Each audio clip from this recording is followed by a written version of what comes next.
Dalam tuntutannya, jaksa menyebut Verdi Sambo terbukti merencanakan pembunuhan hingga menembak Yosua. Lebih lengkap kami diskusikan hal ini dan sudah bergabung saat ini kuasa hukum keluarga Yosua, Yonatan Baskoro, dan pakar hukum dari Universitas Brawijaya, Aan Eko Widiarto. Bang Yonatan, Pak Aan, apa kabar? Baik, Terbaik, Bang. Mas. Terima kasih sudah bergabung bersama kami. Pak Aan, soal tuntutan dari jaksa terhadap Verdi Sambo, penjara seumur hidup tanpa ada pertimbangan meringankan. Sudah tepat belum pilihan jaksa ini untuk memidanakan atau meminta hakim penjara seumur hidup? Ya, kalau kita baca di 340 ya, itu adalah hukuman yang maksimal dari 3 alternatif hukuman maksimalnya. Ya, antara mati, kemudian penjara seumur hidup, sama satunya paling lama 20 tahun untuk penjara begitu. Nah, saya melihat kalau tadi ya pendapat dari ayah dari Yosua itu sudah sangat puas sebenarnya dengan ini. Tapi memang kalau dari sisi hukum ya, dengan perkembangannya ada ya sebenarnya ini sudah menurut saya sama saja antara hukuman seumur hidup dengan hukuman mati. Karena apa? Karena kalau dijalani secara konsisten, ya hukuman seumur hidup itu ya nanti selesai hukumannya kalau sudah meninggal dunia begitu. Hmm. Ya, hukuman mati. Sekalipun posisi memberatkannya itu ada beberapa poin yang terbilang cukup intens begitu. Tindakan membuat keresahan di masyarakat tidak pantas dilakukan seorang perwira tinggi Polri, mencoreng institusi sampai membawa banyak personel polisi ikut terlibat dalam rencana skenario itu. Jadi menurut Ya. Anda tetap cukup dengan dituntut seumur hidup saja? Ya, bukan soal cukupnya ya. Kalau cukup kan ada yang masih maksimal gitu ya. Tapi ini sudah sangat berat yang diberikan.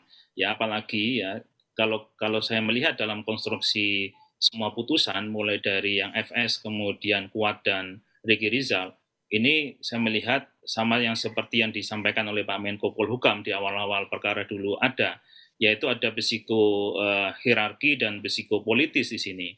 Nah, sehingga saya melihat perannya RR dan Kuat itu karena keterpaksaan ya dalam tanda kutip, tapi tidak masuk ke dalam alasan pembenar maupun alasan pemaaf, tidak. Dia tetap dituntut dengan 8 tahun itu. Tapi mengapa kok agak ringan begitu dibandingkan dengan yang Sambo? Ya saya melihat itu tadi karena psiko hierarkinya gitu. Yang satu karena perintah ya ada hubungan antara atasan dan bawahan sehingga mungkin jaksa melihat ini sulit menghindari. Nah, dengan dituntutnya Sambo ini adalah seumur hidup, ini menunjukkan bahwasanya risiko hierarki itu oleh jaksa ingin diputus dengan menunjukkan bahwasanya Sambo pun dikasih yang maksimal. Karena kemarin banyak juga yang estimasi kalau 8 nanti Sambo akan dapat 16 gitu, 2 kali lipat. Kan begitu kan estimasinya begitu. Tapi ternyata jaksa tidak sampai ke situ, tetap menggunakan yang seumur hidup gitu. Tapi ibu almarhum Yosua, Bang Yonatan tampaknya tidak terlalu puas ya, berharapnya pidana mati begitu? Ya, jadi Pak Jonathan itu. Bang Yonatan silakan. Ya, jadi memang apapun hukumannya itu tidak akan pernah setimpal dengan apa yang dialami oleh almarhum dan keluarga almarhum, sehingga di dalam jaksa menyampaikan tuntutannya tentu harapan keluarga besar, yakni adalah hukuman yang paling maksimal yang tercantum di dalam pasal 340.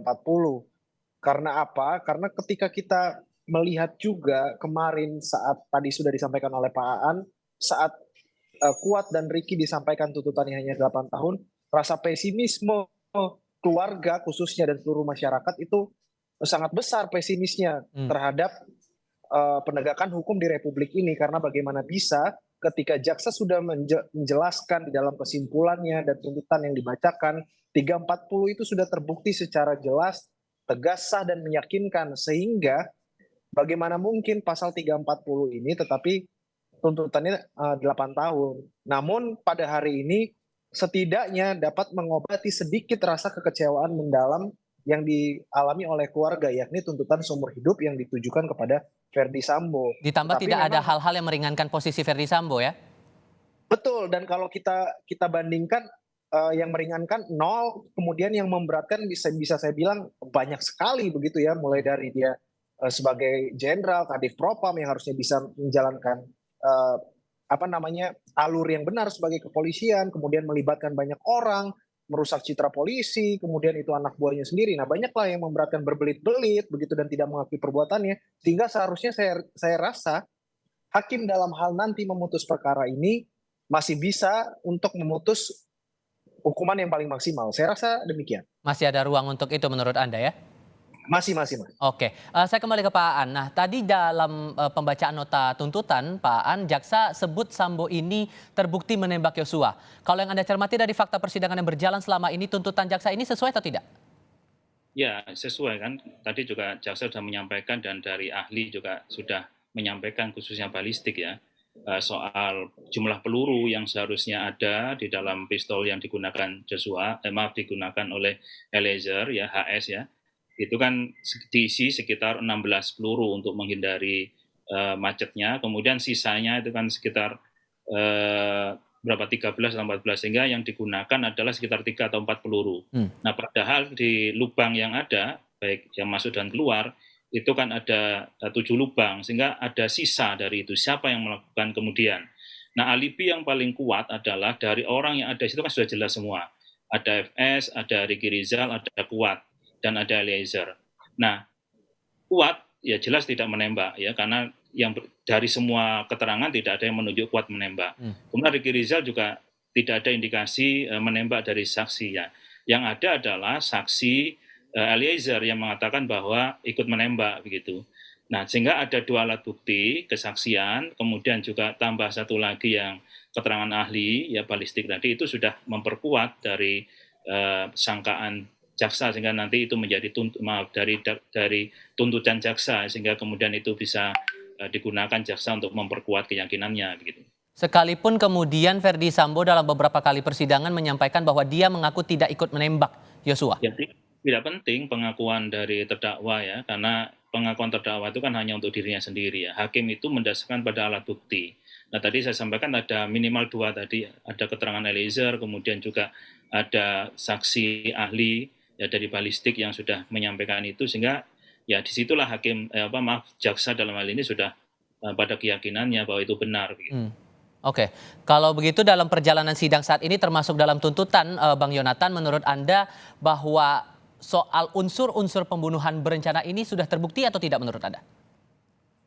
Menurut saya semuanya sudah terpenuhi ya untuk unsur pembunuhan berencana, dan apa yang disampaikan oleh pihak jaksa dalam tuntutannya disampaikan secara rinci, jelas begitu ya, lengkap. Semuanya itu memang sudah tidak terelakkan, dan dalam hal ini kami setuju dengan apa yang sudah disampaikan oleh pihak kejaksaan. Namun memang ada kesimpulan yang menurut saya sangat berani dan terlalu dini menyimpulkan, yakni terkait dengan perselingkuhan almarhum. Nah, ini perlu kami bantah karena tidak ada bukti material yang mengatakan itu. Namun terkait dengan pembuktian unsur pemenuhan 340, saya rasa semua sudah terpenuhi, dan apa yang disampaikan pihak kejaksaan, dalam hal ini jaksa penuntut umum ya, itu sudah berkesesuaian. Sehingga itu yang saya sampaikan, apa yang disampaikan itu sudah terbukti semuanya, namun kenapa yang kemarin itu justru tuntutannya hanya 8 tahun gitu. Sehingga menurut Anda masalah motif yang masalah ada perselingkuhan lah yang sebelumnya juga dibilang ada pelecehan seksual dan sebagainya itu tidak perlu lagi dibuktikan karena sifatnya individual itu tadi, begitu? Ya, ya itu betul Mas. Jadi dalam kita memenuhi unsur 340 ini, kita tidak bergantung kepada motif, karena motif ini sebetulnya tidak perlu dibuktikan. Yang perlu dibuktikan itu adalah unsurnya. Justru kami memang mendorong kalau memang ada motif di belakang ini, yang pelecehan itu kan sudah tidak mungkin, perselingkuhan juga keluarga menentang, kami pun juga menentang karena tidak ada bukti. Justru harus digali jauh lebih dalam apakah ada motif-motif yang lain. Kalau memang betul mau mencari motif, tetapi dalam hal pemenuhan unsur pembunuhan berencana itu tidak penting untuk terkait dengan motif. Nah, menurut Anda Pak Aan soal unsur-unsur pembunuhan berencana Anda sepakat juga itu terbukti? Ya, sepakat. Tadi sangat jelas sekali ya jaksa menguraikan mulai dari unsur kesengajaan, di sana ada William dan Witten, kemudian juga dari unsur waktu, rencana, tempat, kemudian tenangnya, ya sampai kan alasan jaksa ini kan masa mau membunuh kok mau bulu tangkis dulu, itu kan betapa tenangnya, ada jarak, ada jeda waktu lah begitu, dan semua oleh jaksa itu sudah terurai dengan baik. Saya setuju dengan Mas Yonatan bahwasanya ada satu hal yang saya juga kaget ya dari perkembangan sidang yang ada. tiba-tiba kesimpulannya jaksa ada motif yaitu perselingkuhan. Nah, ini sangat aneh sekali. Kenapa? Dalam persidangan tidak pernah itu disinggung secara langsung, ya. Kemudian juga dari Putri sendiri dan bahkan FS sendiri meyakini ini bukan lain adalah pemerkosaan begitu. Nah, sehingga kalau ini dikuatkan oleh jaksa, sebenarnya konstruksinya nanti akan berubah, ya. Bahkan bisa menempatkan PC sebagai aktor intelektual bahkan kalau sampai ini. Kenapa? Karena intensinya kalau perselingkuhan itu yang paling diuntungkan adalah PC-nya gitu, agar nggak diketahui kan gitu kan. Akhirnya Verdi Sambo lah yang kena hoak dari istrinya begitu. Sebatas pengaruh pada nanti tuntutan PC atau bisa juga berpengaruh pada putusan nantinya untuk Verdi Sambo? Ya, kalau itu nanti kan di putusannya ya. Kita mau dulu nanti ini besok untuk yang PC mau dikonstruksikan seperti apa di tuntutannya. Hanya ikut serta juga sama dengan yang lain ya, Kuat sama Ricky Rizal, ataukah juga mau dipersamakan sebagai aktor intelektual. Nah, ini yang perlu kita lihat besok di jaksa. Oke, masalah motif nanti ini bisa dikuak lagi kah kalau dari yang Anda tangkap sepanjang persidangan hari ini dalam tuntutan esok hari, Pak Aan? Ya, sebenarnya kemarin kan muncul waktu di Kuat ya. Kemudian besok itu kayaknya tadi hakim menyampaikan masih ada pembuktian, maaf bukan besok, minggu depan ya, masih diberikan kesempatan untuk melakukan pembuktian dari pihaknya FS begitu. Plus nanti akan dilakukan pledoi atau pembelaan. Jadi ya sifatnya hanya menyampaikan saja karena kan pemeriksaan kemarin sudah sangat panjang. Gitu. Kemudian tinggal rekonstruksi menyimpulkan dari fakta-fakta persidangan yang ada. Nah, disinilah analisis dari jaksa untuk bisa mengaitkan itu. Ya kalau itu spekulatif nanti kan hakim bisa menilai bahwa ini terlalu prematur, spekulatif sampai motif. Bahkan kan ya apa untungnya sih mencari motif di sini. Yang penting adalah pemenuhan unsur perbuatan pidana yang ada di 340. Itu saya kira fokusnya ke sana biar kita tidak terlalu terbawa ke motif. Dan juga kalau itu diharapkan sebagai profiling, mengapa dulu kok selalu di profiling bahwa Joshua itu suka ke klub malam dan punya catatan macam-macam begitu. Nah itu kan ingin meringankan sebenarnya. Tapi kan jangan sampai kita pada logika bahwasannya ya orang yang seperti misalnya betul terjadi motifnya seperti itu, langsung bisa sah untuk dibunuh, untuk langsung ditembak. Nah ini kan berbahaya kalau logika seperti itu. Intinya kembali fokus pada pidana pokoknya adalah pembunuhan berencana itu tadi ya Pak ya? Harusnya di situ. Oke, kalau begitu Bang Yonatan, karena ibu almarhum Yosua juga merasa tidak puas harusnya pidana mati, Anda berharapnya potensi untuk diberatkan lagi pidana untuk Verdi Sambo ini bakal gimana kemudian? Ya, bukan hanya untuk Verdi Sambo, tetapi semua terdakwa yang memang terbukti terlibat sesuai dengan dakwaan jaksa yang di mana 340 terpenuhi. Dan yang ingin saya sampaikan di sini memang adalah hakim ini tidak terikat dengan tuntutan jaksa. Jadi dalam hal nanti hakim menjatuhkan putusan terhadap para terdakwa, ya tentu dengan keyakinannya setelah melihat fakta-fakta di persidangan, kesesuaian antara alat bukti yang ada, saksi ahli maupun keterangan saksi dan mungkin juga di keterangan terdakwa. Nah, itu akan dinilai oleh majelis hakim sehingga tidak ada yang bisa mempengaruhi hakim dalam hal ini. Ya, tetap pada keyakinannya. Sehingga untuk pertanyaan Mas barusan, tentu sangat masih dimungkinkan untuk hukumannya ini diberatkan begitu. Namun yang ingin saya sampaikan, jangan sampai seperti kemarin. Harapan masyarakat sudah besar, harapan keluarga juga sudah besar. Namun memang hasilnya yang kemarin mengecewakan begitu. Jadi untuk kedepannya ini kami juga harus terus pantau dan tidak mau yang berpikiran sudah pasti karena yang kemarin itu kan sedikit mengecewakan begitu Mas. Oke, terakhir Pak Aan, soal agenda esok hari akan ada pembacaan tuntutan untuk Eliezer dan Putri Chandrawati. Anda katakan bahwa ada potensi Putri Chandrawati jadi bagian intelektual, pelaku intelektual di balik pembunuhan Yosua ini. Menurut Anda, singkat saja, kira-kira tuntutan untuk masing-masing Eliezer dan Putri bisa berapa lama?